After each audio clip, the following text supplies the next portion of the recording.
தேவனுடைய பிரசன்னத்திலிருந்து அருமையான தேவனுடைய பிள்ளைகளை சிங்கப்பூர் ஏலிம் ரிவர்வெல் சர்ச் மூலமாக அன்போடு கூட வாழ்த்தி வரவேற்கிறேன்.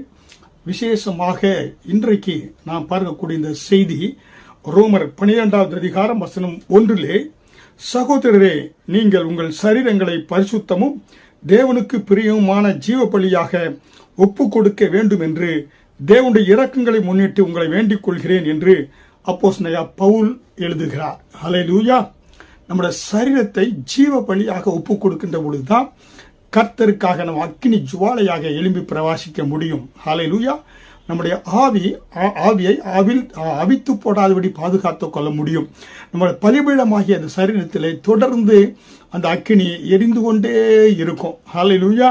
நம்முடைய சரீரங்களை ஜீவ பலியாக ஒப்பு கொடுக்க வேண்டும். கரைதிரையற்றவர்களாக பரிசுத்த ஆவியானவர் துணையோடு கூட நம்மை நாம் பரிசுத்தப்படுத்துகின்ற பொழுது பரிசுத்த ஆவியானவர் நம்மை அளவில்லாமல் அபிஷேகித்து கர்த்தருடைய நாம மகிமைக்காக ஆண்டவர் எடுத்து பயன்படுத்த விரும்புகிறார். அதனால் தான் பழைய ஏற்பாட்டு காலத்திலே பலிபீடங்கள் எப்படியாக மண்ணினால் செய்யப்பட்ட பலிபீடம் இருந்தது. சுற்றியல்கள் அதே போல அது அந்த கற்கள் சுத்தியலாலே செதுக்கப்படாத கற்களால் பலிபீடங்கள் செய்யப்பட்டிருந்தது. மற்றபடி பார்த்தீங்கன்னாக்க மரத்தினால் செய்யப்பட்டு வெங்கலத்தால் போர்த்தப்பட்ட பலிபீடம். பழைய ஏற்பாட்டில் இந்த 3 விதத்தில் பலிபீடங்களை செய்தார்கள். ஹல்லேலூயா. ஆனால் இங்கே நம்ம பார்க்கின்ற பொழுது நம்முடைய சரீரம் கர்த்தர் நம்ம சரீரத்தை தேவனுடைய ஆலயமாய் மாற்றி இருப்பதனாலே சரீரத்தில் ஆவி ஆத்மா சரீரம் இருக்கிறது. ஹல்லேலூயா. அப்ப நம்முடைய சரீரம் பாருங்கனாக்கா நம்ம சரீரத்தை ஆவி ஆத்மா சரீரத்தை நம்ம ஜீவ பலியாக ஒப்பு கொடுக்கின்ற பொழுதுதான் பரிசுத்த ஆவியானவர் நம்மை அபிஷேகித்து தேவனுக்காக அனல் கொண்டு எழும்பும்படியாக கர்த்தர் நமக்கு உதவி செய்ய போகிறார். ஹல்லேலூயா. அதனால் தான் பழைய ஏற்பாட்டிலே புதிய ஏற்பாட்டிலே லேவியராகமம் 3வது அதிகாரம் வசனம் 15-16 பார்க்கின்ற பொழுது நீ குளிரும் அல்ல அனலும் அல்ல, நீ குளிராயாவது அனலாயாவது இருந்தால் நலமாயிருக்கும். இப்படி நீ குளிருமின்றி அனலுமின்றி வெதுவெதுப்பாய் இருக்கிறபடியால் உன்னை என் வாய் நின்று வாந்தி பண்ணி போடுவேன் என்று ஆண்டவர் சொல்கிறார் லவோதிக்கா திருச்சபையை குறித்து. ஹல்லேலூயா. உனக்குள் ஒரு விளையாடப்பட்ட அக்கினியை போட்டு இருக்கிறேன். அந்த அக்கினி ஒருபோதும் அவிந்து போய்விடக்கூடாது. ஹல்லேலூயா. நீ அனலாக இருக்க வேண்டும், குளிராக இருக்கக்கூடாது என்று ஆண்டவர் சொல்கிறார். அதாவது வெதுவெதுப்பாக நீ இருக்கக்கூடாது. ஹல்லேலூயா. 2 நினைவுகளோடு நீ குந்தி ஓடிக்கொண்டு இருக்கக்கூடாது, வாழ்க்கையை ஓட்டிக்கொண்டு இருக்கக்கூடாது. ஹல்லேலூயா. வேத வசனம் சொல்கிறது நீதிமொழிகள் 31வது அதிகாரம் வசனம் 18 நீதிமொழிகள் Proverbs chapter 31 verse 18 நீதிமொழிகள் 31:18 குணசாலியான ஸ்திரியின் விளக்கு இரவிலே அணையாது இருக்குமா. ஹல்லேலூயா.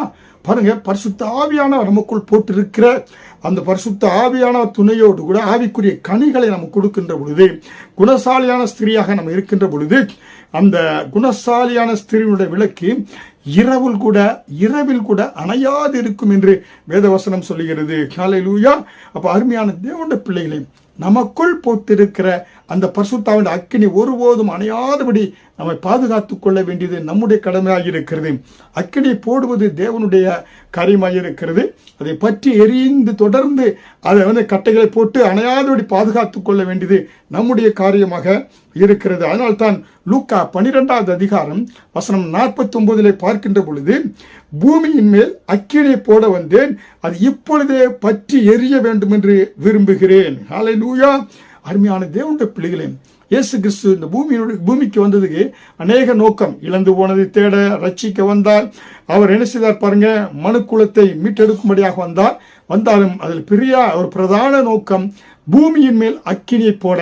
அக்கினி எங்கே? நம்முடைய சரீரத்திலே, நம்முடைய உள்ளத்திலே அக்கினியை ஆண்டவர் போட விரும்புகிறார். அதற்காகத்தான் இயேசு கிறிஸ்து இந்த பூமிக்கு வந்தார் என்று வேதவசனம் லூக்கா 12வது அதிகாரம் வசனம் 49 நம்ம பார்க்கலாம். ஹல்லேலூயா. அப்ப பலிபீடத்தில் அக்கினியை போட வேண்டும், அது தொடர்ந்து பற்றிய எரிய வேண்டும். பூமியின் மேல் அக்கினியை போட வந்த ஆண்டவர் அக்கினியை போடுகிறார். தாகமுள்ள ஒவ்வொருவர் மேலும் அக்கினியை போடுகிறார். அது தொடர்ந்து பற்றி எரிய வைக்க வேண்டியது நம்முடைய கடமையாக இருக்கிறது. ஹல்லேலூயா. அதனால்தான் அன்றைக்கு எலியா தீர்க்கதரிசி பாருங்க, கர்மேல் பர்வதத்திலே போறாரு. அங்கே கர்மேல் பர்வதத்தில் 450 பாகால் தீர்க்கதரிசி நிற்கிறாங்க. புரியுங்களா? இங்க எலியா தனி ஓடி மனிதனாக அங்கே ஏறி செல்கிறாரு. அங்க எப்படி இருக்கிற அவரு அங்க சென்ற உடனே அவருக்குள்ளாக ஒரு பக்தி வைராக்கியம். இந்த யெசபேல் தீர்க்கதரிசியினுடைய ஆட்கள் 450 தீர்க்கதரிசி இருக்கிறாங்க. இவருக்குள்ள ஒரு பக்தி வைராக்கியம் வந்தது. அதனால்தான் அவர் 1 ராஜாக்கள் 18வது அதிகாரம் வசனம் 21 கர்மேல் பர்வதத்திலே எலியா இஸ்ரவேல் ஜனங்களை பார்த்து சவால் விட்டு சொன்னார், யாரை நீங்க பின்பற்றுவீர்கள்? கர்த்தர் தெய்வமானால் அவரை பின்பற்றுங்கள், பாகால் தெய்வமானால் பாகாலை நீங்க பின்பற்றுங்கள் என்று சொல்லி. ஏன்னா பாத்தீங்கன்னாக்க அங்கே எலியா தீர்க்கதரிசி இஸ்ரவேல் ஜனங்களை குறித்து அவர்களை பார்த்து ஒரு சவால் விடக்கூடியவராக இருக்கிறார் என்று பார்க்கிறோம். ஹல்லேலூயா. அதனாலே அருமையான தேவனுடைய பிள்ளைகளே, நீங்க 2 நினைவோடு இருக்கக்கூடாது. பாகால் தேவனா பாகாலை வணங்க, கர்த்தர் தேவனா கர்த்தருக்காக வைராக்கியமாக நிற்க வேண்டும் என்று சொல்லி சவால் விடுறார். ஒன்றை நீங்க தெரிந்து கொள்ளுங்கள் என்று சொல்லி. ஹல்லேலூயா. யோசுவா கூட என்ன சொன்னார்? யோசுவா 24வது அதிகாரம் வசனம் 15 என்ன சொல்கிறார்? கூட கர்த்தரை தெரிந்து கொள்வீர்களோ அல்லது நதிக்கு அப்புறத்தில் இருக்கிற புறஜாதியாரின் தெய்வங்களை தெரிந்து கொள்வீர்களோ? நானும் என் வீட்டாருமோ என்றால் கர்த்தரையே சேவிப்போம் என்று சொல்லி யோசுவா 24வது அதிகாரம் வசனம் 15 யோசுவா சொல்கிறார். ஹல்லேலூயா. அருமையான தேவனுடைய பிள்ளைகளே, இன்றைக்கு பாருங்க, எலியா ஒரு பக்கத்தில் நிற்கிறார், ஒரு பக்கம் 450 பாகால் தீர்க்கதரிசிகள் நிற்கிறாங்க. அவங்க பலிபீடத்தை கிட்ட அங்க நிற்கிறாங்க. அந்த பாகால் தீர்க்கதரிசிகள் காலையிலிருந்து மாலை வரை என்ன செய்யறாங்க? அவர்கள் பலியிடுறாங்க பாகால் தீர்க்கதரிசிக்கு வானத்திலிருந்து அக்கினி இறக்கும்படியாய். ஏன்னா அக்கினியினால் உத்தரவர்களே தெய்வமே தெய்வம் என்று எலியா சொன்னதுனாலே காலையிலிருந்து மாலை வரை என்ன செய்யறாங்க? அவங்க ஏன்னா பலியிட்டு பார்க்கறாங்க. எந்த அக்கினி இறங்கல. இப்ப அந்தி சாயும் வேளையிலே என்ன பண்ணுகிறார்? என்ன செய்யறார்? அந்திப்பலி செலுத்துகிற நேரத்திலே எலியா ஜெபம் பண்ணி அக்கினியை வானத்திலிருந்து இறக்கினார். இறக்கின பொழுது பாத்தீங்கன்னாக்க அந்த வானத்தை அக்கினி இறக்கினவர் யாரு? தேவன் பட்சபாதமற்றவர் என்று சொல்லி அப்போஸ்தலர் 10வது அதிகாரம் 34 பார்க்கிறோம். ஆண்டவர் எலியாவின் ஜெபத்தை கேட்டு வானத்தில் அந்திப்பலி செலுத்துகிற நேரத்தில் அக்கினி வானத்திலிருந்து இறங்கியது. இறங்கி என்ன செய்தது? எல்லாம் அங்கே இருக்கக்கூடிய எல்லா பலிகளையும் நக்கி போட்டது. அப்பொழுது எலியா தீர்க்கதரிசி 450 பாகால் தீர்க்கதரிசிகளையும் வெட்டி சாய்த்தார் என்று நாம் பார்க்கிறோம். ஹல்லேலூயா. ஆனால் அந்த எலியா தீர்க்கதரிசி வானத்திலிருந்து அக்கினியை இறக்குவதற்கு முன்பாக அவர் செய்த ஒரு சில காரியங்களை உங்களோடு நான் பகிர்ந்து கொள்ள விரும்புகிறேன். எலியா தீர்க்கதரிசி வானத்திலிருந்து அக்கினியை இறக்குவதற்கு முன்பாக அவர் என்ன செய்தார் பாருங்க. 1 ராஜாக்கள் 18வது அதிகாரம் வசனம் 30 அப்பொழுது எலியா சகல ஜனங்களை நோக்கி என் கிட்டே வாருங்கள் என்றான். ஹல்லேலூயா. அருமையான தேவனுடைய பிள்ளைகளே, உங்க வாழ்க்கையில, உங்களுடைய ஊழியங்களே, உங்கள் குடும்பங்களே நீங்க எப்படி அக்கினி சுவாலையா இருக்கணும்? அக்கினி வானத்திலிருந்து இறக்க வேண்டும் என்றால், தேவ பிரசன்னத்தை உணர வேண்டும் என்றால், நீங்க பாகாலுக்கு சவால் விட வேண்டும் என்றால் தேவனண்டை முதலாவது நீங்க சேரணும். அதனால தான் எலியா தீர்க்கதரிசி தேவனண்டை எல்லாம் கிட்ட சேருங்கள், தேவன் கிட்ட வாருங்கள் என்று சொன்னார். ஹல்லேலூயா. கர்த்தருக்கு தூரமாய் நிற்கிறீங்களா? புரியுங்களா? நீங்க சமீபமாய் வாருங்கள். இன்னும் கிட்ட சேர்வதற்கு உங்களுக்கு தயக்கம் என்ன? புரியுங்களா? அதனாலே அருமையான தேவனுடைய பிள்ளைகளே, கர்த்தரண்டை தேவனண்டை சேர்கின்ற பொழுது, கர்த்தரை நீங்க அண்டி வருகின்ற பொழுது ஆண்டவர் என்ன செய்கிறாரு? அவர் ஒருவருக்கும் தூரமானவர் அல்ல என்று சொல்லி அப்போஸ்தலர் 17வது அதிகாரம் 27 நம்ம பார்க்கலாம். ஹல்லேலூயா. கல்வாரி அண்டை கிட்டி சேருங்க. ஆனா கிருபையின் தேவன் ஒருவருக்கும் தூரமானவர் அல்ல. அவரை நோக்கி வாஞ்சோடு வருகிற ஒவ்வொரு பிள்ளைகளுக்கும் தேவன் சமீபமாக இருக்கிறார் என்று நாம் பார்க்கிறோம். ஹல்லேலூயா. எபேசியர் 2வது அதிகாரம் வசனம் 13 முன்பு தூரமாயிருந்த நீங்கள் இப்பொழுது கிறிஸ்து இயேசுவுக்குள் கிறிஸ்துவின் ரத்தத்தினாலே சமீபமாய் மாறினீர்கள். பழைய ஏற்பாட்டு காலத்தில் ஜனங்கள் தூரமாக இருப்பாங்க. மகா பரிசுத்தலத்துக்குள்ள என்ன பிரதான ஆசாரியன் சொல்லுவான் செல்ல முடியும். ஆனால் இயேசு கல்வாரி சிலுவையில் சிந்த ரத்தத்திற்கு அப்புறமாக முன்பு நம்ம தூரமாக இருந்தோம், இப்பொழுது இயேசு கிறிஸ்துவின் ரத்தத்தினாலே சமீபமாக மாறிவிட்டோம் என்று அப்போஸ்தலனாகிய பவுல் எபேசியர் 2வது அதிகாரம் வசனம் 13 சொல்லுகிறார். ஹல்லேலூயா. முன்பு பரதேசிகளாய் இருந்தோம், காணியாட்சிகளுக்கு புறம்பாய் இருந்தோம், அந்நியராய் நாம் இருந்தோம். காட்டு ஒளிவ மரங்கள் ஒளிவ தோப்புக்குள்ள விக்கிரகங்களை வணங்கி கொண்டிருந்தோம். ஆனால் இயேசு கிறிஸ்து கல்வாரி சிலுவையில் சிந்த ரத்தத்தின் மூலமாய் சிலுவை எண்டை வரக்கூடிய ஒரு பாக்கியத்தை கர்த்தர் நமக்கு கொடுத்திருக்கிறார் இயேசு கிறிஸ்து. ஹல்லேலூயா. அருமையான தேவனுடைய பிள்ளைகளே, தேவனிடத்தில் சேருங்க, அப்படி அவர் உங்களிடத்தில் சேர்வார் என்று சொல்லி யாக்கோபு 4:8 சொல்லப்பட்டிருக்கிறது. தேவனண்டை நம்ம ஸ்டெப் வைக்கின்ற ஒரு ஸ்டெப் வைத்தா 10 ஸ்டெப் ஆண்டவர் இறங்கி வருகிறார். தேவனண்டை சேருங்கள், அப்பொழுது அவர் உங்களிடத்தில் சேர்வார் என்று யாக்கோபு 4:8 நம்ம பார்க்கலாம். ஹல்லேலூயா. 2 நாளாகமம் 15:2 நீங்கள் கர்த்தரோடு இருந்தால் அவர் உங்களோடு இருப்பார், நீங்கள் அவரை தேடினால் உங்களுக்கு வெளிப்படுவார், அவரை விட்டீர்கள் ஆகில் அவர் உங்களை விட்டு விடுவார் என்று சொல்லி 2 நாளாகமம் 15:2 நம்ம பார்க்கிறோம். ஹல்லேலூயா. அப்ப கர்த்தரை தேடாமல் அசட்டியாய் வாழ்ந்தோம்னா அக்கினை நம்ம இறக்க முடியாது, அக்கினி ஜுவாலையாய் நம்ம எழுப்பி பிரகாசிக்க முடியாது. ஹல்லேலூயா. அருமையான தேவனுடைய பிள்ளைகளே, அப்ப தேவனண்டை நம்ம கிட்டி சேர்கின்ற பொழுதுதான் நம்ம அக்கினியை நம்ம இறக்க முடியும், அக்கினி ஜுவாலையாக நம்ம மாற முடியும். ஹல்லேலூயா. அப்ப எலியா என்ன செய்தார்? ஜனங்களே தேவனண்டை கிட்ட வாருங்க என்று சொன்னார். 2வதாக பலிபீடத்தை அவர் செப்பனிட்டார் என்று சொல்லி 1 ராஜாக்கள் 18:30 சகல ஜனங்களும் அவன் கிட்டே வந்த பொழுது தகர்க்கப்பட்ட கர்த்தருடைய பலிபீடத்தை அவன் செப்பனிட்டான். ஹல்லேலூயா. அருமையான தேவனுடைய பிள்ளைகளே, பாருங்க, அந்த பலிபீடம் ஏன்னா எசபேல் ராணியால் தகர்க்கப்பட்டு கிடந்த அந்த பலிபீடம், அந்த பலிபீடத்தை என்ன செய்தார்? அவர் பலிபீடத்தை ஜனங்களுக்கிட்ட வர சொல்லி பலிபீடத்தை செப்பனிட்டார் என்று பார்க்கிறோம். ஹல்லேலூயா. அருமையான தேவனுடைய பிள்ளைகளே, உங்களுடைய ஜெப பலிபீடம் எப்படி இருக்கிறது? உங்களுக்கும் கர்த்தருக்குள்ளும் உள்ள உறவு எப்படி இருக்கிறது? உங்களுடைய குடும்ப உறவு கர்த்தருக்குள்ள உங்களுக்கும் எப்படி இருக்கிறது? ஹல்லேலூயா. உங்கள் குடும்ப உறவில் கர்த்தர் மகிமைப்படுகிறாரா? உங்கள் தனிப்பட்ட உறவில் கர்த்தர் நாம மகிமைப்படுகிறதா? உங்களுடைய வேலை காரியங்களில் கர்த்தர் நாம மகிமைப்படுகிறதா? உங்களுக்கும் கர்த்தருக்கும் உள்ள அந்த உறவு எப்படிப்பட்டதா இருக்கிறது? அந்த பலிபீடம் தகர்க்கப்பட்ட சூழ்நிலை இருக்கிறதா? இன்றைக்கு ஒரு காரியத்தை செய்யுங்க. அக்கினி இறங்க வேண்டும் என்றால் முதலாவது என்ன செய்ய வேண்டும் என்றால், வெளிப்படுத்தினால் 2:5 சொல்லப்பட்டது போல, நீ இன்ன நிலைமையிலிருந்து விழுந்தாய் என்பதை நினைத்து மனம் திரும்பி அது ஆதியில் செய்த கிரியைகளை செய்வாயாக. மனம் திரும்ப வேண்டும். ஆதியில இருந்த அந்த அன்பை விட்டு நீ பின்மாற்றத்தில் போயிருந்தா திரும்பி வந்து விடு, தேவனட்டை வந்து விடு, தேவனண்டை கிட்டி சேர்ந்து விடு. ஹல்லேலூயா. அப்படித்தான் அந்த பலிபீடம், உன்னுடைய பலிபீடம் செப்பனிடப்படுகின்ற பொழுதுதான் உன்னுடைய பலிபீடத்தை செப்பனிடுவதற்கு பரிசுத்த ஆவியானவர் உதவி செய்யக்கூடியவராக இருக்கிறார். பரிசுத்த தேவன், பரிசுத்த ஆவியான துணையோடு கூட, அவளோட கிருபையோடு கூட, ஆண்டவரே என்னுடைய பலத்தினால் இல்லப்பா, பரிசுத்த ஆவியானவரே நீர் கொடுக்கிற பலத்தினால்தான் நான் என்ன செய்ய முடியும்? என்னுடைய பலிபீடத்தை, எனக்கும் தேவனுக்கும் அந்த உறவை நான் செப்பனிட முடியும். ஹல்லேலூயா. அப்பொழுதுதான் அக்கினியை நான் இறக்க முடியும், அக்கினி ஜுவாலையாக மாற முடியும். ஹல்லேலூயா. பாருங்க, பழைய ஏற்பாட்டு பழைய காரியங்களை நம்ம பார்க்கின்ற பொழுது பேதுரு இயேசுவை சந்திப்பதற்கு முன்பாக வலைகளை பழுது பார்த்து கொண்டு இருந்தான். ஹல்லேலூயா. அருமையான தேவனுடைய பிள்ளைகளே, இன்றைக்கு உங்க வாழ்க்கையில இருக்கக்கூடிய எல்லா பழைய காரியங்கள் செப்பனிடப்பட வேண்டிய என்னென்ன காரியங்கள் என்று பரிசுத்த ஆவியானவரிடத்தில் கேளுங்க, அதை சரிபடுத்துங்க. பரிசுத்த ஆவியானவர் நீங்கள் அக்கினியை இறக்க முடியும், அக்கினி ஜுவாலையாக மாற்ற முடியும். ஹல்லேலூயா. அதனால் தான் நேற்று சொன்னது போல ஈவான் ராபர்ட்ஸ் 1904 அவர் வேல்ஸ் தேசத்திலே அக்கினி ஜுவாலையா எழும்பி பிரகாசிப்பதற்கு அவர் என்ன செய்தாரு? அப்படியே கொஞ்சம் அக்கினி குறையமா இருந்தா போய் மன்றாடி தேவ சமூகத்தில் விழுந்தாரு. கர்த்தர் பரிசுத்த ஆவியானவர் அளவில்லாமல் இந்த வாலிபன் மேல் ஊற்றப்பட்டதினாலே வேல்ஸ் தேசத்தில் ஒரு பெரிய மாபெரும் எழுப்புதல் உண்டானது. ஹல்லேலூயா. ஜனங்கள் பாவங்கள் செய்யல, குற்றங்கள் குறைந்தது, குற்றவாளிகள் கோர்ட்டில் சிறைச்சாலைக்கு ஜனங்கள் செல்ல முடியல, ஃபுட்பால் விளையாடுறவங்களா ஃபுட்பால் கிரவுண்ட் எம்டியா இருக்கிறது. கர்த்தரை துதித்தார்கள். ரோடு, பஸ், எல்லா இடத்திலும் துதி ஆராதனை.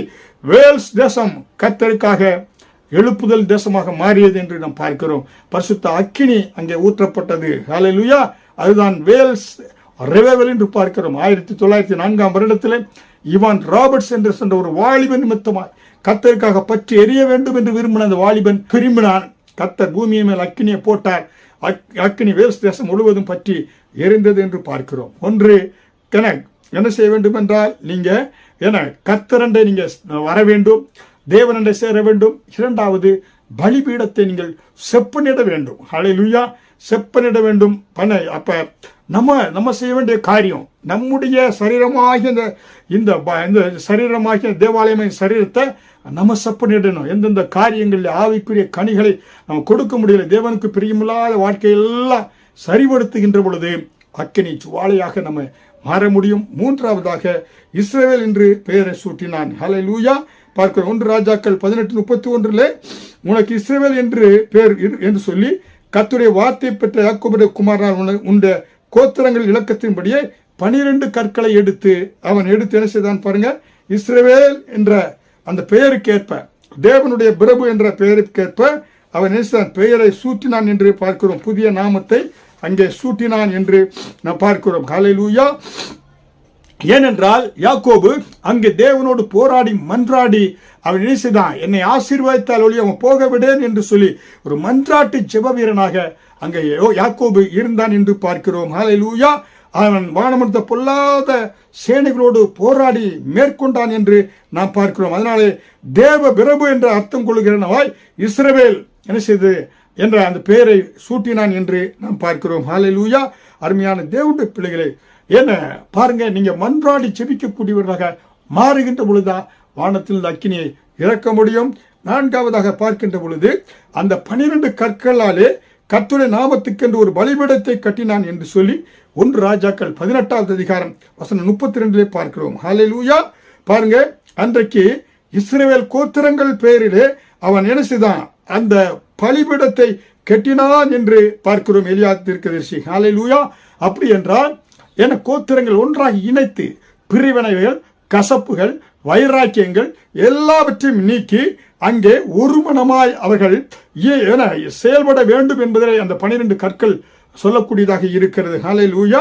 அதனால் தான் சங்கீதம் 122வது அதிகாரம் வசனம் 3 எருசலேம் இசைவினைப்பான நகரமாக கட்டப்பட்டு இருக்கிறது. ஒரு மனத்தோடு எருசலேம் கட்டப்பட்டு இருக்கிறது என்று சொல்லப்பட்டிருக்கிறது. ஹல்லேலூயா. அருமையான தேவனுடைய பிள்ளைகளை, எங்கே பிறந்திருக்கலாம், என்னோ காரியம் செஞ்சிருக்கலாம், ஒரு குற்றம் குறைவோடு செய்யாத தெய்வம் இயேசு, அவரிடத்தில் எந்த ஜாதி மத வேற்றுமை கிடையாது. கிறிஸ்துவுக்கு நாம் எல்லாம் ஒரே மனமாக இருக்கோம், பரிசுத்த ஜாதியாக இருக்கிறோம். எல்லாரும் இணைந்து அவருடைய நாமத்தை நாம் மையப்படுத்துகின்ற பொழுது பரிசுத்த அக்கினியை நாம் இறக்க முடியும். ஹல்லேலூயா. அருமையான தேவனுடைய பிள்ளைகளே, அதனால் தான் சங்கீதம் 133வது அதிகாரம் வசனம் 1-3 பார்க்கின்ற பொழுது, இதோ சகோதரர் ஒருமித்து வாசம் பண்ணுகிறது, எத்தனை நன்மையும் எத்தனை இன்பமானது, அங்கே கர்த்தர் என்றென்றைக்கும் ஆசீர்வாதத்தையும் ஜீவனையும் கட்டளையிடுகிறார். ஹல்லேலூயா. ஒரு மனம் எங்கு உண்டு, அங்க நறுமணம். ஒரு மனம் இருந்தால் தான் பரலோகத்திலிருந்து அக்கினியை நாம் இறக்க முடியும். ஹல்லேலூயா. அதனாலே எலியா அனுப்பிச்சார், எல்லாம் ஒரு மனமாக செயல்பட வேண்டும் என்று சொல்லி 12 கற்களை எடுத்து பலிபீடத்தை கட்டினார் என்று பார்க்கிறோம். ஐந்தாவதாக நொறுங்குண்ட பலியாக அர்ப்பணித்து விடுங்கள். ஹல்லேலூயா. அருமையான தேவனுடைய பிள்ளைகளே, அங்க என்ன நொறுங்குண்ட பலியாக அவர் பலியை செலுத்தினார் என்று பார்க்கிறோம். யாத்திராகமம் 29:11 கூட பார்க்கின்ற பொழுது என்ன செய்யணும், அங்க பாருங்க, மிருகங்கள் பலிக்கு காளையை சந்து சந்தாக துண்டித்து வைத்தார்கள். காளை பலிக்குரிய ஒரு பரிசுத்தமான மிருகமாக இருக்கிறது. அது மிருகங்களை கர்த்தருக்கு காணிக்கையாக செலுத்தப்பட வேண்டும் என்று சொல்லி யாத்திராகமம் 29:11 லேவியராகமம் 4வது அதிகாரம் 4 விரிகுளம்பு இல்லாத அந்த மிருகங்கள் கர்த்தருக்கு பலியாக செலுத்த வேண்டும் என்று சொல்லப்பட்டிருக்கிறது. ஹல்லேலூயா. அருமையான தேவனுடைய பிள்ளைகளே, ஏனென்றால் சங்கீதம் 51வது அதிகாரம் வசனம் 17 தேவனுக்கு கேட்கும் பலிகள் நொறுங்குண்ட ஆவிதானே, தேவனே நொறுங்குண்டதும் நறுங்குண்டதுமான இருதயத்தை நீர் புறக்கணியே. ஹல்லேலூயா. அருமையான தேவனுடைய பிள்ளைகளே, கர்த்தருக்கு ஏற்ற பலி நொறுங்குண்ட ஜீவ பலியாக கொடுத்து விட வேண்டும். ஹல்லேலூயா. அருமையான தேவனுடைய பிள்ளைகளே, பாருங்க, தண்ணீரை ஊற்றுவது போல பாவ அறிக்கை செய்து இருதயத்தை ஊற்றுவதற்கு நிழலாட்டமாக இருக்கிறது என்று 1 சாமுவேல் 7வது அதிகாரம் 6 பார்க்கிறோம். ஹல்லேலூயா. அருமையான தேவனுடைய பிள்ளைகளே, நம்ம இருதயத்தை ஊற்றி ஜெபிக்கின்ற பொழுதுதான் பரலோகத்திலிருந்து அக்கினை நாம் இறக்க முடியும். ஆறாவதாக ஜெபியுங்கள், அக்கினி இறங்கும் வரை ஜெபிக்க வேண்டும். ஹல்லேலூயா. 1 ராஜாக்கள் 18வது அதிகாரம் வசனம் 36-37 எலியா வானத்திலிருந்து அக்கினி இறங்கும் பண்ணும்படி அந்திப்பலி செலுத்தும் நேரத்திலே ஜெபித்த ஜெபம். ஹல்லேலூயா. அந்திப்பலி பலி செலுத்தும் நேரத்தில் வானத்திலிருந்து அக்கினி இறக்கும்படியான ஒரு ஜெபத்தை எலியா ஜெபிக்கிறார். ஹல்லேலூயா. அருமையான தேவனுடைய பிள்ளைகளே, அப்போ ஒவ்வொன்றுக்கும் ஒரு காலம் உண்டு. 1 பேதுரு 5:6 சொல்லப்பட்டது போல ஏற்ற காலத்தில் தேவன் உங்களை உயர்த்தும்படிக்கு அவருடைய பலத்த கைக்குள் அடங்கி இருங்க. ஹல்லேலூயா. ஒவ்வொருக்கும் ஒரு காலம் உண்டு. கர்த்தர் ஒரு அக்கினி ஜுவாலையாய் எழுப்பி பிரகாசிக்க வேண்டிய தேவ சமூகத்தில் காத்திருந்து கர்த்தர் உங்களை உயர்த்தும்படியா நீங்க காத்திருக்க வேண்டும். ஹல்லேலூயா. அப்ப என்ன செய்யறாரு, அந்த அந்திப்பலி செலுத்துற நேரத்தில் எலியா எப்படி ஜெபிக்கிறார் பார்க்கிறோம். ஆபிரகாமுக்கும் ஈசாக்குக்கும் யாக்கோபுக்கும் தேவனாகிய கர்த்தாவே, இஸ்ரவேலில் நீர் உம்முடைய வார்த்தையின்படி செய்தேன் என்றும் இன்றைக்கு விளங்க பண்ணும் கர்த்தாவே, நீர் தேவனாகிய கர்த்தர் என்றும் தேவரீர் தங்கள் இருதயத்தை மறுபடியும் திருப்பினீர் என்றும் இந்த ஜனங்கள் அறியும்படிக்கு என்னை கேட்டருளும் என்று என சொன்னான். எலியா சொன்னான். அப்பொழுது கர்த்தரிடத்திலிருந்து அக்கினி இறங்கி அந்த சர்வாங்க தகன பலிகளையும் விறகுகளையும் கற்களையும் மண்ணையும் பட்சித்து வாய்க்காலில் இருந்த எல்லா வாய்க்காலில் இருந்த தண்ணீரையும் நக்கி போட்டுட்டு ஜனங்கள் எல்லோரும் இதை கண்ட பொழுது முகங்குப்புற விழுந்து கர்த்தரே தெய்வம் என்று வணங்கினார்கள். ஹல்லேலூயா. அருமையான தேவனுடைய பிள்ளைகளே, ஹல்லேலூயா. இன்றைக்கு நீங்க பாருங்க, எலியா எப்படி பாருங்க ஜெபித்தார், ஊக்கமாக ஜெபித்தார். ஹல்லேலூயா. ஆபிரகாமுக்கு ஈசாக்கு யாக்கோபுக்கும் தேவனே, அதான் பாருங்க பார்த்தோம், யாக்கோபு சந்ததி கர்த்தர் அக்கினியாகவும் ஈசாக்கினுடைய யோசேப்பினுடைய சந்ததியை கர்த்தர் அக்கினி ஜுவாலையும் மாற்றாராம். அதாவது நினைவு கூர்ந்துதான் எலியா அனுசித்தார். ஆண்டவரே, ஈசாக்கு யாக்கோபு யோசேப்புக்கும் தேவனாய் இருக்கிறவரே, இன்றைக்கு உம்முடைய வார்த்தையின்படி செய்தேன் என்று விளங்கும்படிக்கு கர்த்தாவே, இன்றைக்கு நீர் என்ன செய்யும், தேவரீர் தங்கள் இருதயங்களை மறுபடியும் திருப்பினீர் என்றும் இந்த ஜனங்களை அறியும்படிக்கு என்னை கேட்டருளும் என்று சொன்ன பொழுது கர்த்தர் என்ன செய்தாரு, அக்கினி இறங்கி அந்த சர்வாங்க தகன பலிகள் விறகுகள் கற்கள் மண்ணையும் பட்சித்து வாய்க்காலில் இருந்த எல்லா தண்ணீரையும் நக்கி போட்டு உடனே பார்க்கிறாங்க. 1 ராஜாக்கள் 18:39 ஜனங்கள் எல்லோரும் இதை கண்ட பொழுது முகங்கப்புற விழுந்து கர்த்தரே தெய்வம் என்று வணங்கினார்கள். ஹல்லேலூயா. அருமையான தேவனுடைய பிள்ளைகளே, நீங்கள் வானத்திலிருந்து அக்கினி இறக்கின்ற பொழுது கர்த்தர் பெரிய அற்புதத்தை செய்வார். திரளான ஜனங்கள் ஆண்டவரை கண்டுகொள்வார்கள். ஹல்லேலூயா.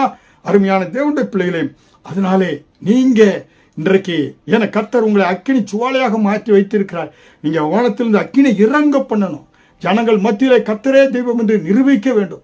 அப்படி நிரூபிக்கின்ற பொழுதுதான் தேசம் தேவனண்டை திரும்பும், ஜனங்கள் திரும்புவார்கள். பாகால் தீர்க்கதரிசிகளை நீங்க மேற்கொள்ள முடியும், தேசத்தை சுதந்திரித்து கொள்ள முடியும். நீங்கள் தான் இன்றைக்கு தேசத்துக்கு எலிசாவை போல நீங்கள் தான் வானத்தில் அக்கினி இறங்க பண்ண முடியும். அதற்கு பரிசுத்த ஆவியானவர் உங்களுக்கு அளவில்லாமல் உதவி செய்வார். தேவனண்டை கிட்டி சேருங்க. பலிபீடத்தை நீங்க செப்பனிடுங்க. புரியுங்களா? செப்பனிடப்பட்டு ஜனங்களை எல்லாம் தேவனண்டை ஒன்று போல சேருங்க. 12 கற்களை எடுத்து ஒருமனப்படுத்துங்க. ஒருமனப்படுத்தப்பட்டு ஊக்கமாக ஜெபிங்க. ஊக்கமாக நீ ஜெபிக்கின்ற பொழுது அக்கினி இறங்குவரை ஜெபிங்க. அற்புதம் தேசத்தில் நடக்கும். கர்த்தர் அக்கினி சுவாலையாய் உங்களை எடுத்து பயன்படுத்துவார்.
ஆசீர்வதிப்பாராக.